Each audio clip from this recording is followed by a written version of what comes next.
Ay, isang umaga sa biglang pagising, natitigilan, natutulala sa harap ng salamin. Teka, pakupas ng haba ang dating bituin. Talento ko ba'y gagamitin ko pa rin? Sa paglipas ng ilang dekada, panahon ko'y kukupas na hindi hayaan na mawakas sa ganito. Kaya habang may buhay at pagmamahal sa pluma, nais kong tumuklas. Ako ay tutuklas, tuklas tanghalan, umuusbong kabataan. Lininangin sa aspeto ng mga sining, sining sa pagsulat ng tula at kwentong buhay, gigising sa natutulog na damdamin. Halika tumuklas ng mga bagong bituin.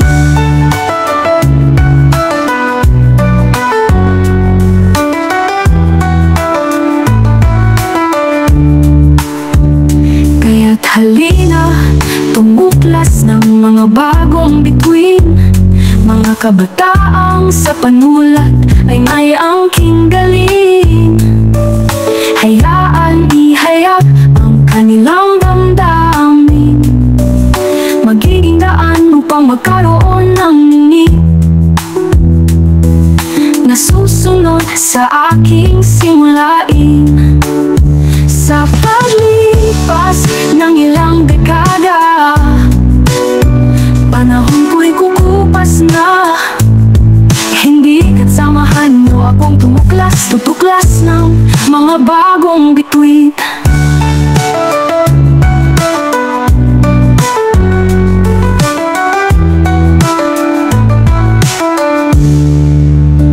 Nais kong tumuklas, ako ay tutuklas, ako ay tutuklas. Tuklas tanghalan, umuusbong aspeto ng mga sining. Sining sa pagsulat ng tula at kwentong buhay, gigising sa natutulog na damdamin. Halika tumuklas ng mga bagong bituin, kaya't halina tumuklas ng mga bagong bituin. Mga kabataang sa panulat ay may angking galing. Hayaan ihayat ang kanilang damdamin, magiging daan upang magkaroon ng ningning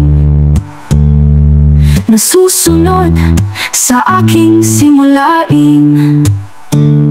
Sa paglipas ng ilang dekada, panahon ko'y kukupas na. Halika't samahan niyo akong tumuklas, tutuklas ng mga bagong bituin. Welcome to the last book signing of letters. We have the authors of the class, Yogi, Rebecca, Alfie, and Klaus Lorenzo, for the next half an hour.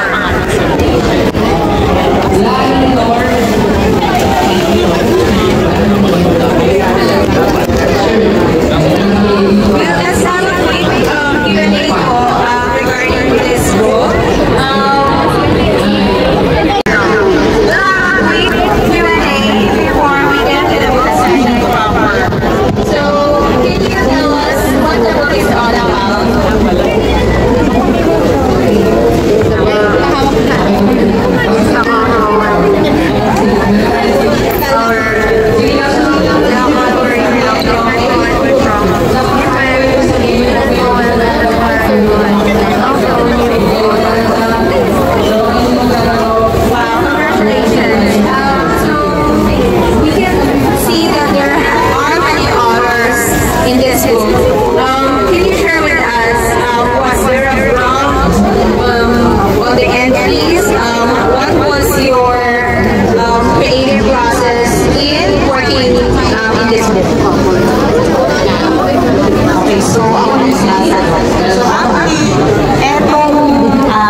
Project ko way back 2020. So, I started po the project space sa our school at the Fashion Business School.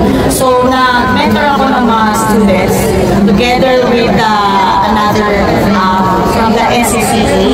So, na-mentor kami na nagkaroon po kami na speakership. I mean, nag-ano po kami. Then, after po ng process na yun, so, inasay po namin na mag-publish po sila, mag-send po ng output nila during the project speaks from our school. So, I assigned them and I asked them na mag-asa po sa akin ng OM ng mga posts. So, ito na po yung mga na-outload po nila. Then, later on, siguro ito kasi almost 3 years bago po nagkaroon ng ganito. So, medyo malaki yung nilagay ko method. Malaki na nilagay kung ano sa muna ko. Kasi sabihan natin isa po siya sa pinaka-legacy ko as a writer. Okay, so pwede po ba natin pag-usapan yung mga mismong entity niyo sa libro na to? Like, si Yogi, what was your point about? Akin po is about experience ko po sa work life and also po sa student po. Ayan po yung in-entry ko sa ano po title? Title po doon is Guro at saka yung aking how about your rebellious outfit? What was your poem all about? My first one that was called Only Was Your. It's all about it's about our character and I. We created the book. And that book, it's like the life of that character from childhood to its current life.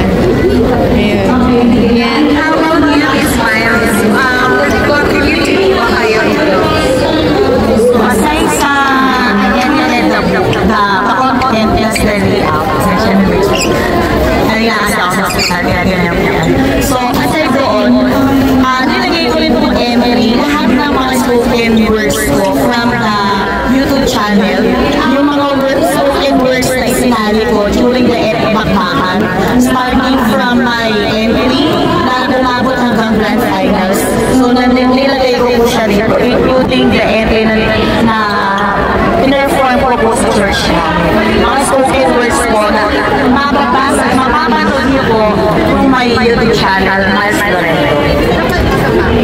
So, as a compiler po, Miss Miles, nagkaroon po ba kayo ng struggle o challenges sa mag-edit, ganyan? Yeah, editing. Sa editing, madali rin naman sana.